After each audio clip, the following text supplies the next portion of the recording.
Now that was God. Have you experienced anger, such that you had a hard time letting go of it? If so, you may relate to Chelsea's story, from Texas. I had this ugly spirit in me. I'm angry all the time and ugly to the ones I love. I've been so pessimistic. I lost my grandpa to COVID on January 9th, and my grandmother to COVID on January 19th. Then, on January 24th, my husband asked me for a divorce.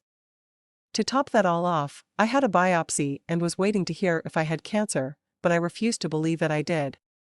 When my husband asked me for a divorce, and I lost both my grandparents, I just kind of lost my faith. I just wanted to sleep. I barely touched food or water. Even though I had prayed to God to save my marriage, I was acting ugly to my husband for wanting a divorce. God, however, did answer one of my prayers, and my test results were not cancer. So I prayed to God and said, "Lord, just lift me up out of this funk, and give me a spirit of you, God." I prayed to God for me to be able to forgive, because the things I was holding on to were making me bitter and angry. And within time, I was able to forgive others, and myself. Now, I am no longer resentful. I practice forgiveness daily to keep from being that angry girl again.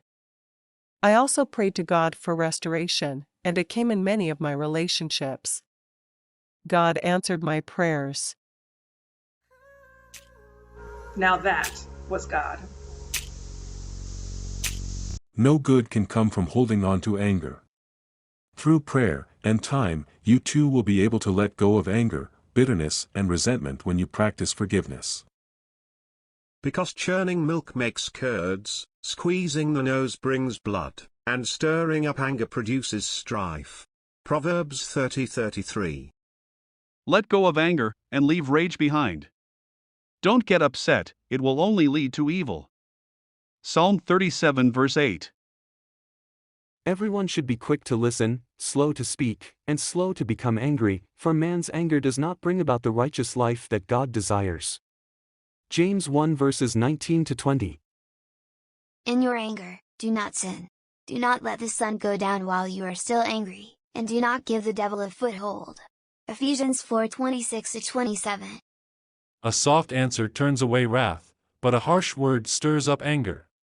Proverbs 15 verse 1. Get rid of all bitterness, rage, anger, harsh words, and slander, as well as all types of evil behavior. Instead, be kind to each other, tender-hearted, forgiving one another, just as God through Christ has forgiven you. Ephesians 4 verses 31 to 32. Thank you for listening. If you have a story you'd like to share, email it to nowthatwasgod@gmail.com. This YouTube channel is solely for the purpose of praising and glorifying God.